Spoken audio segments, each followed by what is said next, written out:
noite. Vamos orar? Querido Deus, muito obrigado, Senhor. Obrigado pelo Teu amor, pelo Teu cuidado.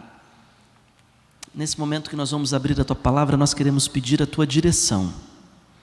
Fala ao nosso coração, toca a nossa mente, e que ao abrirmos a Tua palavra, Senhor, não seja eu quem fale, mas que o Senhor fale através de mim.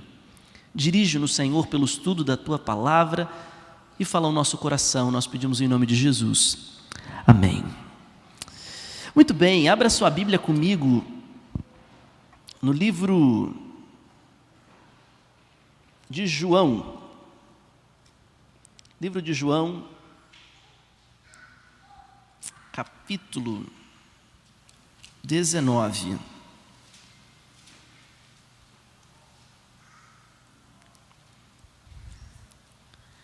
Verso 28.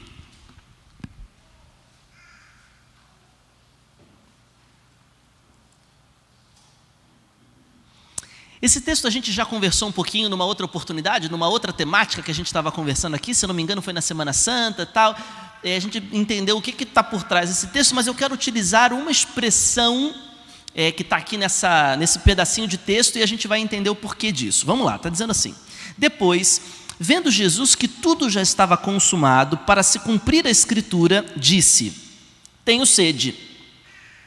Estava ali um vaso cheio de vinagre, embebedaram no vinagre a esponja e, fixando na ponta de um caniço de isopo, levaram até a boca. Quando, pois, Jesus tomou o vinagre, disse: está consumado, e inclinando a cabeça, rendeu o espírito. João aqui faz um resumo bem rápido sobre tudo o que aconteceu, porque se você olhar o livro de Mateus, você vai ver que na descrição de Mateus é uma descrição muito mais minuciosa de tudo que estava acontecendo. E João, ele é um pouco mais direto no que aconteceu, mas ele dá uma informação essa que é muito válida. Ele diz lá que tá, papai inclinando. Ele pode deixar lá, não, deixa aquele verso. Quando Jesus tomou o vinagre, disse: está consumado.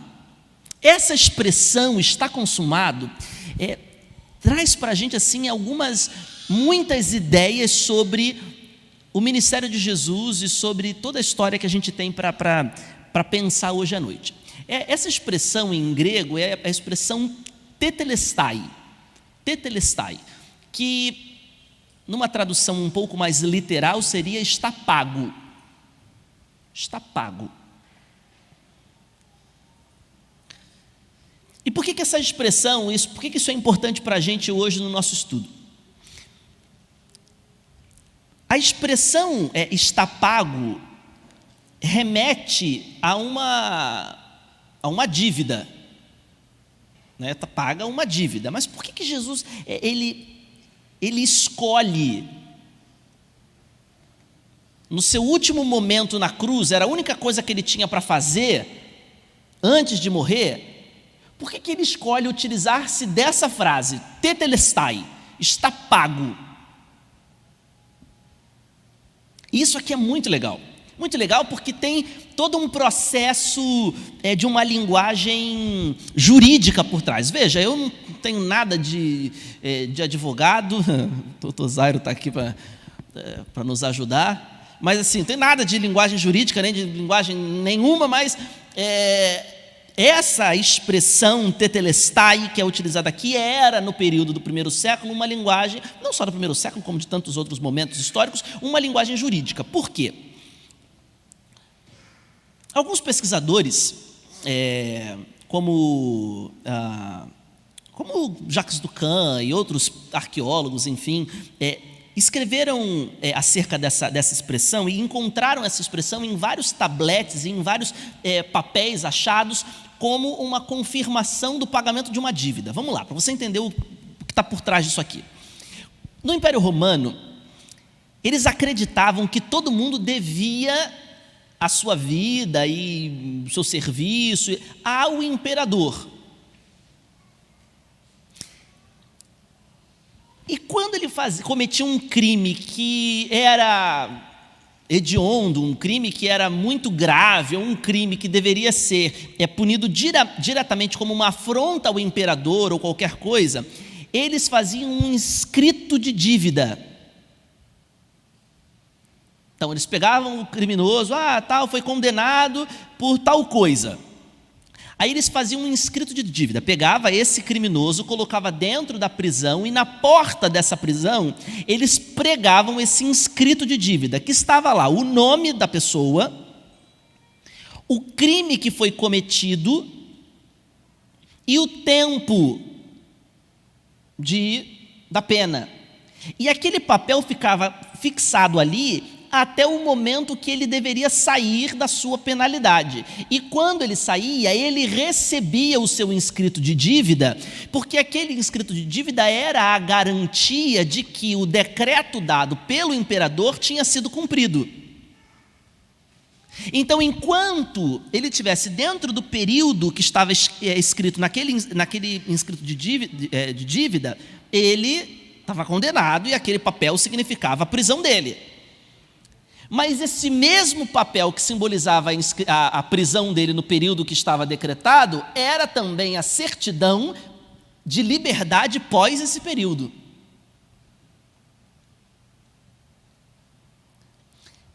Mas qual que era a diferença deste papel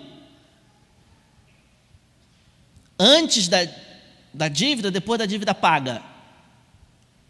Era a inscrição em cima deste papel, já depois amarelado pelo tempo, lá depois da pena, de uma expressão grega que era escrita ou carimbada, impressa de forma manual ali. Qual que era a expressão? Tetelestai. Que é o quê? Está pago. Algumas vezes, esse inscrito de dívida era quando estava, por exemplo, a pessoa foi condenada à crucificação. Era feita uma plaquinha, o nome, o crime e a condenação, morte por cruz. Era pendurado no pescoço do criminoso, do condenado, e ele carregava a cruz dele, enfim, ele só carregava a parte horizontal, não carregava vertical, botava penduradinho e ele caminhava, para que se alguém que estivesse passando e não soubesse o que estava acontecendo, poderia olhar no inscrito de dívida e saber o porquê ele estava ali. E depois que a pessoa estava crucificada, esse inscrito de dívida era colocado em cima da cruz, para que estivesse escrito o porquê que ele estava pagando aquela pena, qual era o crime e o que tinha acontecido. Quando Jesus é crucificado, tem um inscrito de dívida para Jesus, que é fixado em cima da cabeça dele. Escrito o nome dele lá, e dizendo, a acusação era qual? Ser rei, subversão contra o império, papapá. O crime dele era ser rei. E aquele ali era um escrito de dívida. Qual que era a pena? Morte de cruz. Só que quando ele morre, ele pega por si próprio, né, e ele pronuncia o carimbo do inscrito de dívida. Antes dele morrer, no momento da morte, ele proclama tetelestai. O que ele estava dizendo? Esse inscrito de dívida que está sobre a minha cabeça, está pago. Só que aqui tem uma coisa incrível, que é o fato de que Jesus não era culpado. Mas ele se coloca como o quê?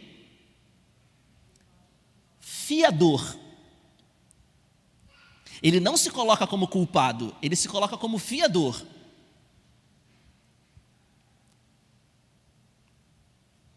Quando eu comecei a me mudar para cá, para Botafogo, Regina até foi minha parceiraça, né, Regina? Foi minha advogada.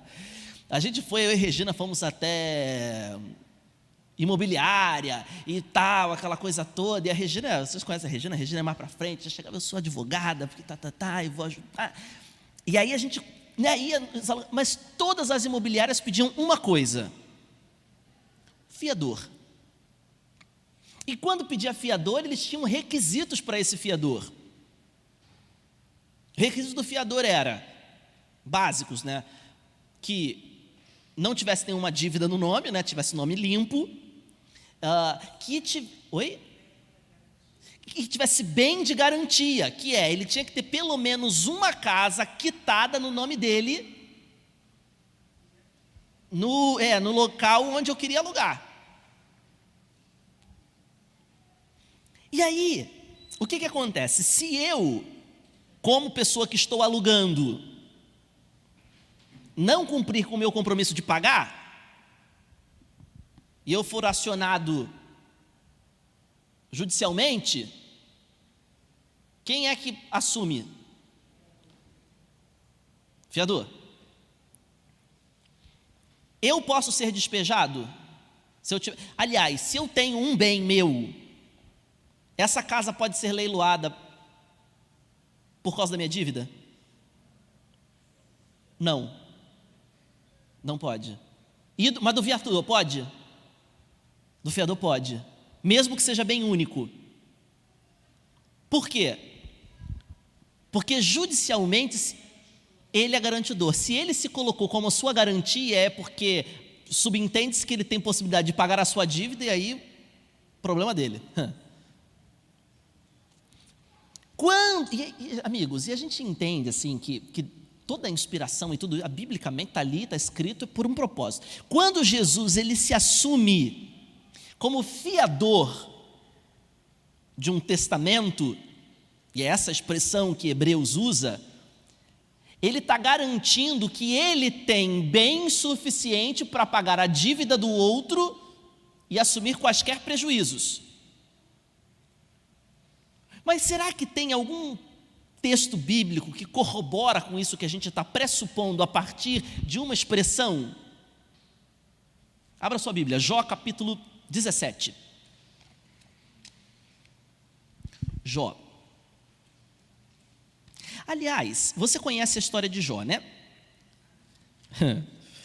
Jó capítulo 1. Você abre em Jó 17, tá? Só estou falando do Jó capítulo 1. Jó capítulo 1 vai dizer lá: tinha na cidade de um homem reto, íntegro, temente a Deus, que se desvia do caminho do mal, se chamava Jó, papapá. Jó era o homem mais rico do Oriente, aquela coisa toda. E aí acontece uma reunião no céu. Nesta reunião do céu, Deus está com os representantes dos mundos, e quem vai representando o planeta Terra? Satanás. Quando Satanás chega representando a Terra, Deus pergunta: você está vindo de onde? Ele diz: venho de rodear a Terra e tal. E aí Deus faz uma pergunta para Satanás: você viu meu servo Jó? Homem íntegro, reto, temente a mim, que se desvia do caminho do mal. E aí Satanás diz assim: vi. Qual que é a resposta a partir de agora de Satanás? Vi, mas ele só é fiel por quê?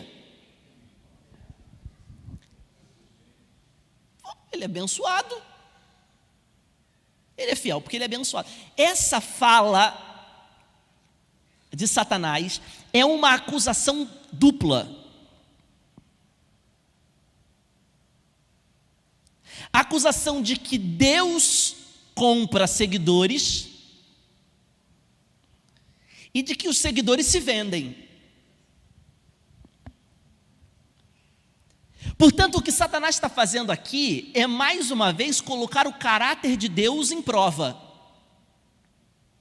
Não se tratava somente do caráter de Jó, mas do caráter divino. Ele te serve porque você abençoa. Então o caráter divino é colocado em xeque. E a partir daí uma sucessão de coisas difíceis e problemáticas começam a acontecer na história de Jó. O que é exatamente a mesma estratégia que Satanás usou com Adão e Eva. Deus falou que tinha um monte de coisa aqui que você não comia, é que na verdade se você comer você vai ser parecido com ele, então ele está te enganando. Come do fruto porque você vai ser igual a Deus. Não tem nada a ver com Adão e Eva, a acusação dele é contra quem? Contra Deus. E depois que ele acusa Deus e acontece o ato, uma série de coisas ruins começam a acontecer, exatamente como na história de Jó. uma acusação contra o caráter de Deus e uma sucessão de coisas ruins acontecendo. Agora, quando essas coisas ruins começam a acontecer, a gente chega no capítulo 17 do livro de Jó, e olha o que Jó diz. 17, verso 1, 2 e 3. O meu espírito se vai consumindo, os meus dias se vão apagando, e eu só tenho perante mim a sepultura. Agora, olha aqui para mim, o salário do pecado é o quê? Morte. Amigos, isso aqui é muito interessante. Então presta atenção nos detalhes para vocês não se perderem. A gente está falando aqui que houve uma acusação contra o caráter de Deus, tanto no Éden quanto na história de Jó. Depois da acusação do caráter de Deus lá no Éden, foi dito que o salário do pecado era o quê? Morte, uma série de coisas ruins aconteceram. Aqui, a gente teve a mesma coisa, a acusação do caráter de Deus, a sucessão de coisas ruins, e Jó está dizendo o seguinte: eu só tenho na minha frente o quê? Morte. Verso 2: estou de fato cercado de zombadores e os meus olhos são obrigados a lhe contemplar a provocação. Agora ele vai fazer um pedido a Deus, ele diz assim: dá-me, pois, um penhor, sê o meu fiador para contigo mesmo. Quem mais haverá que se possa comprometer comigo? Jó aqui está pedindo 3 coisas. Ele diz: me dá um penhor e ser meu fiador para quem? Para você mesmo. Então Jó está pedindo 3 coisas aqui. Jó está pedindo um juiz, ele está pedindo uma garantia e um fiador. Deus, me dá um penhor e ser meu fiador para contigo mesmo.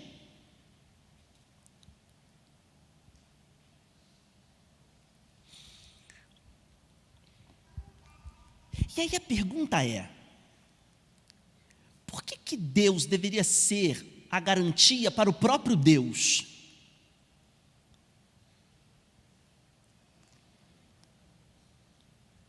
E por que Ele seria também o juiz? A grande questão é que no plano da salvação, Deus é tudo. E a pergunta seguinte de Jó vai ser a pergunta que nos faz entender a relação que ele está querendo dizer. Ele diz assim: quem mais pode se comprometer comigo? Mas por que essa pergunta? Qual que era o salário do pecado que estava diante de Jó? Morte. Agora, como que se paga a morte? Como que paga a morte? Sangue, exato, é com sangue, mas a questão é qualquer sangue? A gente pensa, não, sacrifício perfeito, papapá, por exemplo, anjo é perfeito? E por que um anjo não podia morrer? E as pessoas dos outros mundos são perfeitas, sem pecado? São, e por que eles não poderiam morrer? Porque são criaturas, mas o que isso tem a ver? O que paga a morte? Vida. Vida paga a morte, somente quem tem vida. Porque veja, qual era a morte que nós estávamos falando aqui que deveria ser paga? Morte eterna. Esta morte eterna que sobreveio sobre o ser humano precisava ser paga, e somente quem tinha vida eterna poderia pagar por essa morte eterna que sobreveio sobre o ser humano. Por isso Jó pergunta: quem mais pode se comprometer comigo? Ninguém mais, só Deus pode, porque só Ele tem vida eterna.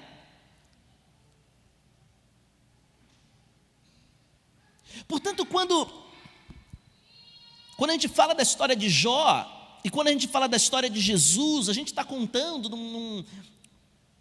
num mini universo aqui da história de Jó, a história da humanidade. Quando Satanás coloca uma dúvida sobre o caráter de Deus, quando a humanidade aceita a sugestão de Satanás, passa a viver uma sucessão de coisas ruins que o leva à morte, mas precisa existir alguém que é capaz de ser o fiador desta dívida, para colocar sobre essa dívida o tetelestai.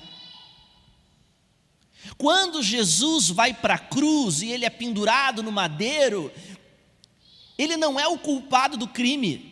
Portanto, na plaquinha que deveria estar escrito em cima da cruz, o nome que deveria estar escrito ali era humanidade. O crime, pecado. E quem assume a responsabilidade por essa dívida de alguém que não tinha condição de pagar por ela, como fiador dessa aliança, é o próprio Cristo. E quando ele entende que ele está morrendo, ele proclama o que só o juiz poderia proclamar sobre o sentenciado: tetelestai, está pago. Essa era a sentença, foi pago. Ele já tinha sido condenado, já tinha pago, e o pagamento desta dívida, agora com o carimbo, tetelestai, está pago. Por isso, quando Jesus morre pela morte eterna, dando sua vida eterna, ele está pronunciando sobre cada um de nós que somos os culpados, que ele como fiador pagou.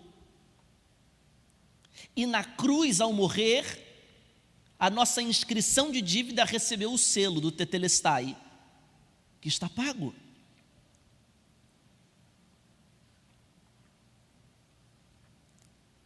Por isso, a frase de Cristo era muito mais do que uma simples frase de está consumado.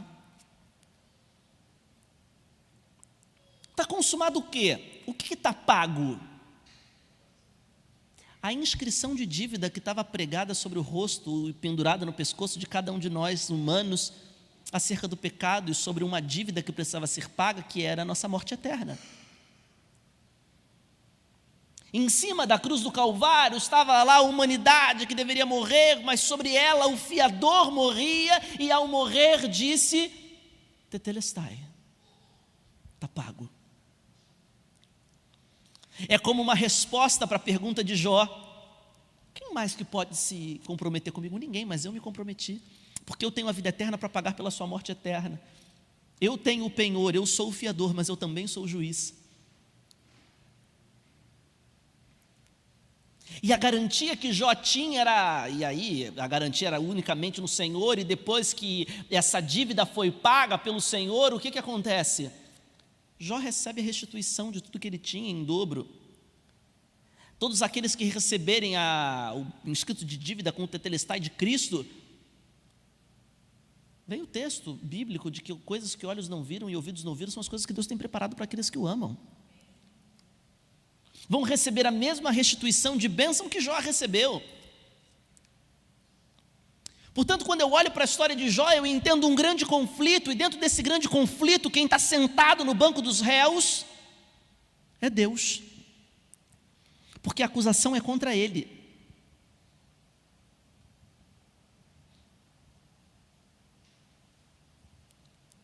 A acusação é contra ele a respeito do caráter dele, e não só do caráter dele, mas do meu.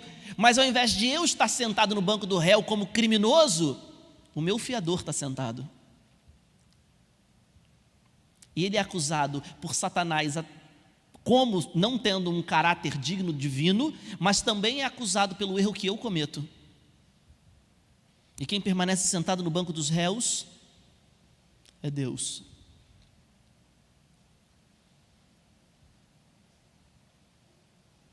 Só que diante do universo, quem é a testemunha do Deus sentado no banco dos réus? Eu.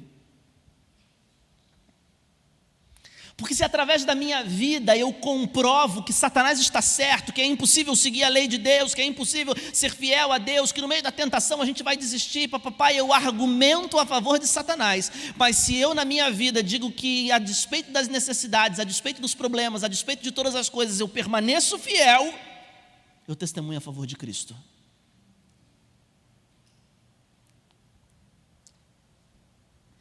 E ao começar a ler sobre isso hoje, pensando sobre tudo isso, eu não parei de me questionar sobre De que lado eu estou testemunhando?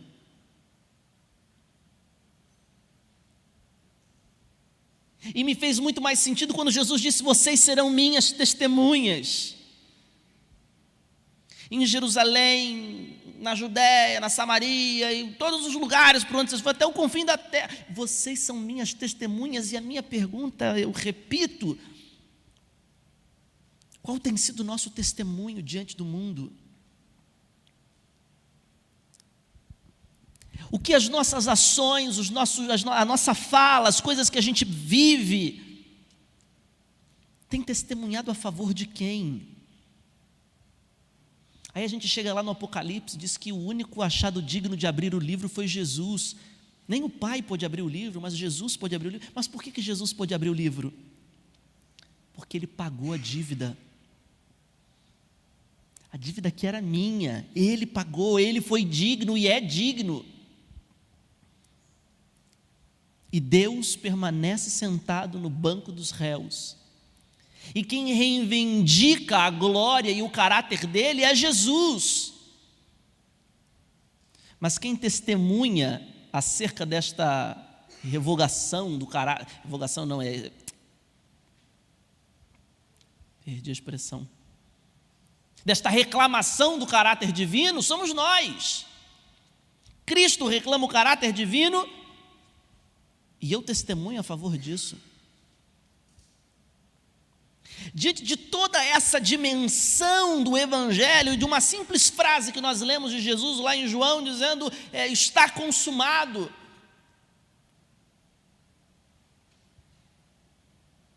Era uma garantia pré-datada da minha ação. Ele coloca à minha disposição uma salvação e me coloca como testemunha independente de saber qual vai ser a minha fala. Independente de saber o que eu vou fazer ou viver.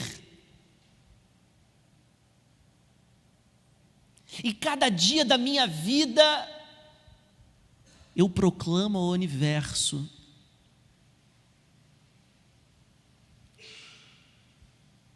de que lado eu testemunho? De que lado eu professo minha fé? De que lado eu valido? De que lado eu dou suporte? E isso é talvez a coisa que precisa incomodar o nosso coração.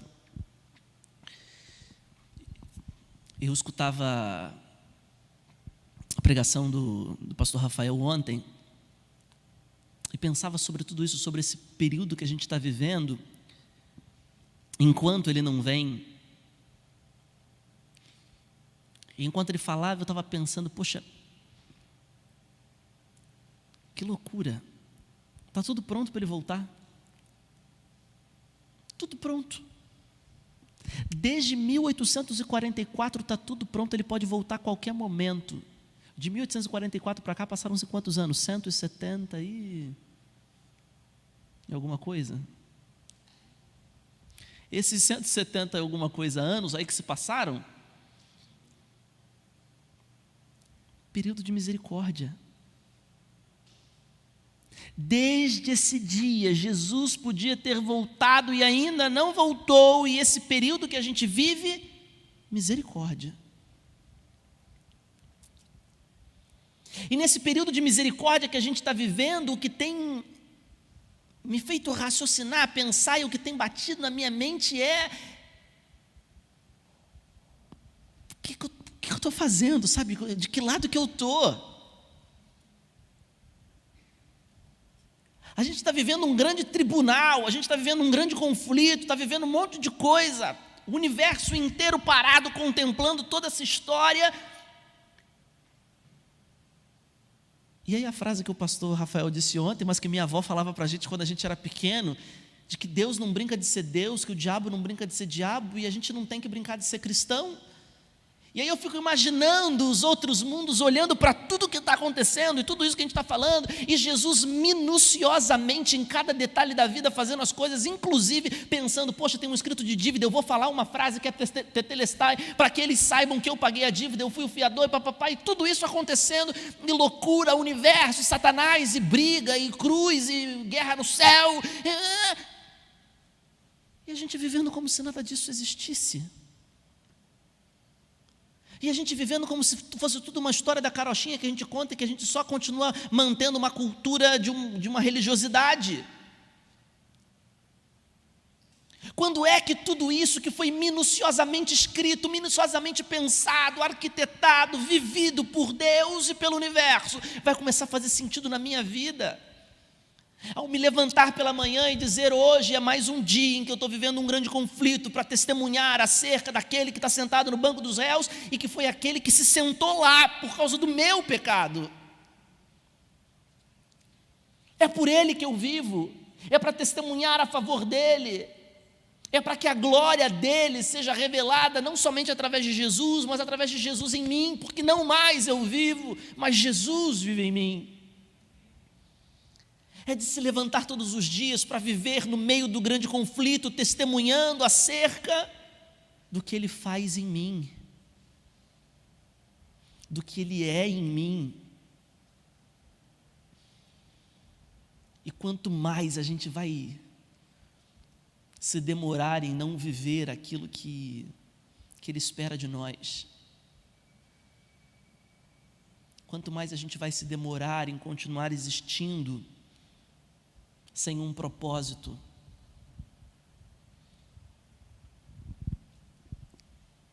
sabe, amigos, vir à igreja é muito legal, eu gosto de igreja, sempre gostei, mas o evangelho não se faz aqui dentro, o evangelho começa das portas para fora.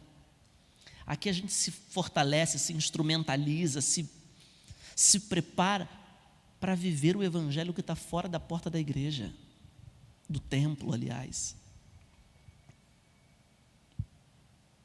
Mas lá fora, no meu dia a dia, no meu convívio social, nas coisas que eu faço, lá, eu tenho vivido o evangelho.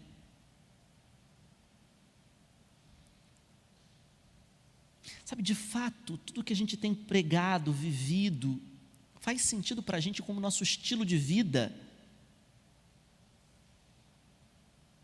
Mais uma coisa que o pastor falou ontem, né, pastor? Tem sido o nosso estilo de vida, ou tem sido um intervalo na nossa vida que é o sábado?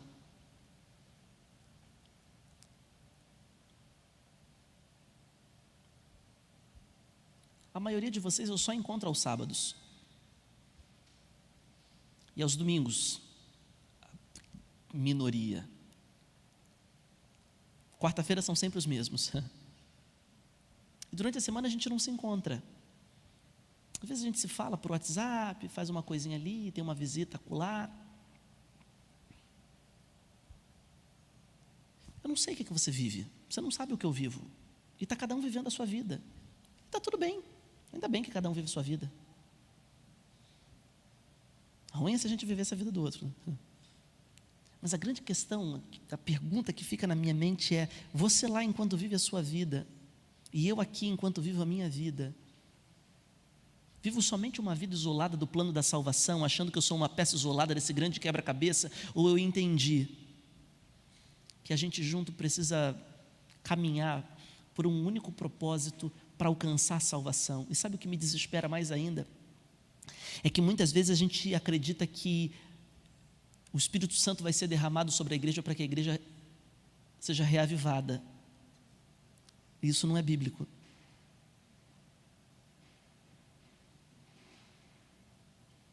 O Espírito vai ser derramado porque a igreja reavivou.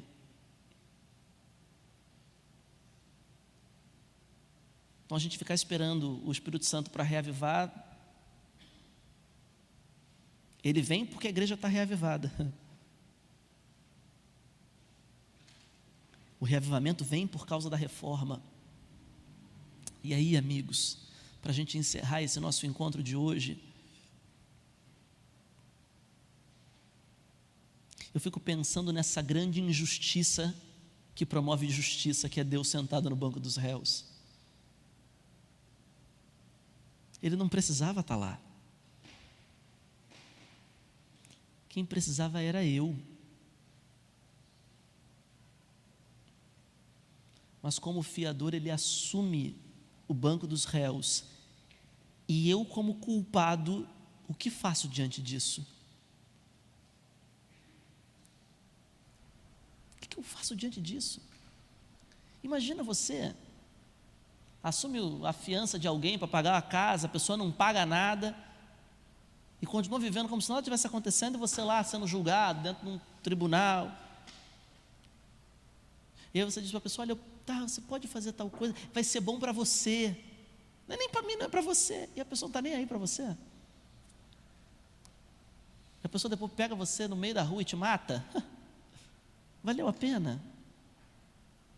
Deus sentado no banco dos réus diz: não valeu a pena, porque a morte não foi capaz de me segurar, eu ressuscitei ao terceiro dia, e para aqueles que me mataram, eu garanto salvação, porque tetelestai, porque eu paguei. Amigos, não há amor maior que esse, não há fiador melhor que esse, e por isso a pergunta de Jó faz tanto sentido: alguém mais pode se comprometer comigo? Haverá alguém que possa se comprometer comigo? Nenhum outro é capaz de fazer isso que Cristo fez por cada um de nós. Ninguém. Mas Ele se comprometeu não somente com Jó, mas comigo e contigo, para te dizer: filho, a culpa do teu pecado eu paguei. A inscrição de dívida que era para estar pendurada no teu pescoço foi pendurada na cruz do Calvário, e nunca mais ninguém precisa carregar um escrito de dívida, porque agora a única coisa que prevalece é o tetelestai, que foi proclamado no dia em que eu morri na cruz. Está pago.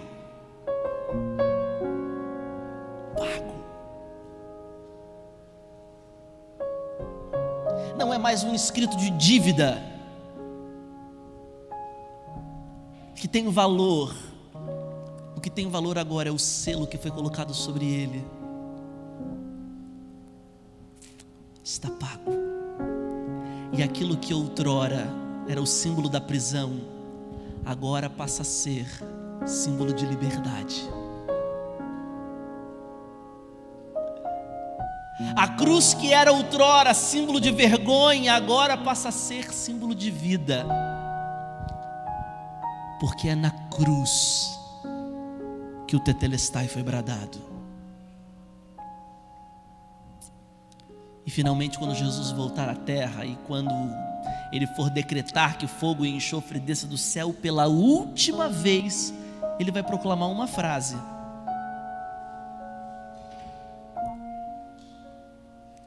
está consumado. Tetelestai. Na cruz Ele pronuncia o tetelestai sobre o pecado. E lá na Nova Jerusalém, quando Ele for pronunciar pela última vez o tetelestai, Ele vai pronunciar esse tetelestai sobre a consequência do pecado. Tudo isso está pago. E eis que faço nova todas as coisas. E aí Ele fala para João assim: João, não é só para você ver isso não, escreve, porque essas palavras são fiéis e verdadeiras. Eu vou voltar. Tua dívida foi paga, querido amigo. E não é você que está sentado no banco dos réus, mas aquele que hoje permanece sentado no banco dos réus no teu lugar, te garantiu que em breve, quando Ele voltar, por causa do tetelestai bradado e pregado na cruz, você vai ter recompensa de coisas que você não viu, que os seus olhos não viram, a sua mente não imaginou, te devolvendo a vida eterna que o pecado roubou de você.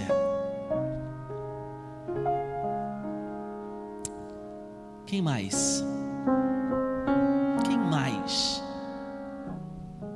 pode te pagar a dívida?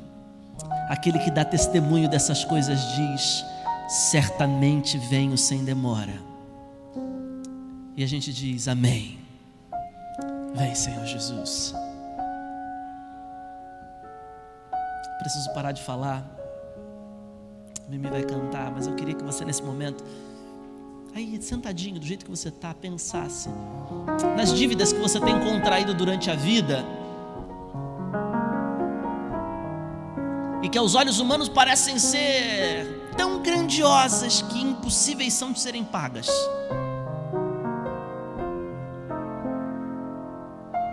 E depois dessa música nós vamos orar para pedir que Jesus mais uma vez pronuncie o tetelestai sobre a nossa vida, para que sobre o nosso inscrito de dívida tenha o selo da salvação e a garantia de que quando Ele voltar, a recompensa imerecida nos será entregue, a vida eterna que nos foi tirada pelo pecado. Ora aí, e daqui a pouquinho nós vamos orar juntos.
Posso me esconder.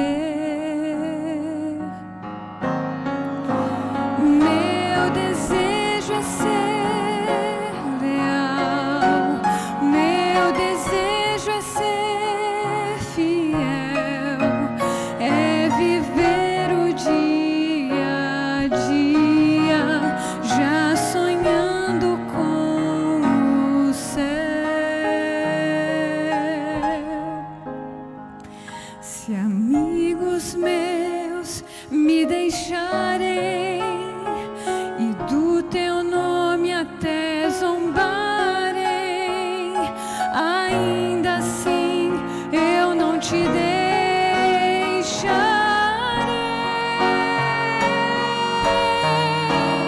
E como fez Jacó, eu não te deixarei, se não me abençoares, Senhor. Eu só vou poder dormir em paz e só vou descansar se comigo tu ficares, meu Deus.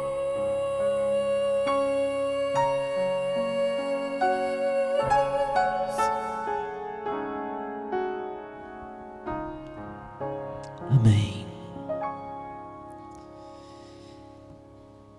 Vamos ficar de pé. Esse Deus se comprometeu com cada um de nós, e que a gente não deixe Ele de maneira nenhuma, e que ao sair dessa igreja hoje você saia com a certeza de que mais uma vez o Tetelestai vai ser impresso no seu coração e sobre o seu inscrito de dívida, e todas essas dívidas pagas no nome de Jesus. Feche seus olhos, vamos orar. Ah, querido Deus, ainda que as pessoas nos abandonem, ainda que os nossos amigos zombem, a gente não vai te deixar, Senhor.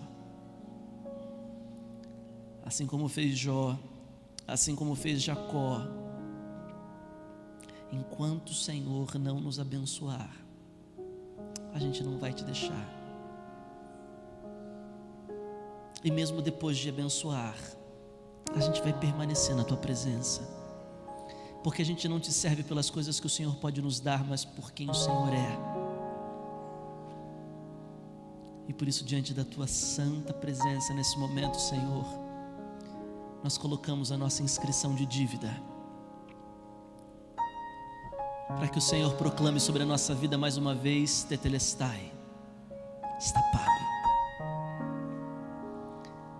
E que a nossa dívida seja mais uma vez relembrada, que está paga através do sacrifício de Jesus na cruz do Calvário.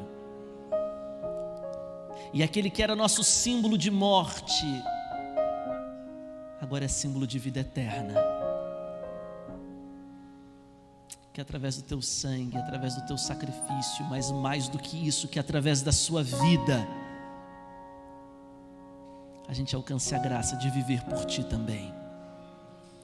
Que o nosso dia a dia seja para testemunhar que aquele que hoje está sentado no banco dos réus, no meu lugar, que tudo isso que ele tem feito valeu a pena, e que aquele que lá está sentado é justo, e que através da sua justiça cobriu a minha injustiça, que através da sua santidade cobriu a minha imperfeição,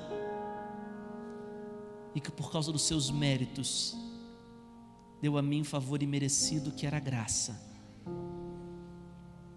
E nessa noite mais uma vez aceitamos a graça através da fé e a salvação em Cristo Jesus, e o fazemos no nome dele. Amém e amém. Deus te abençoe.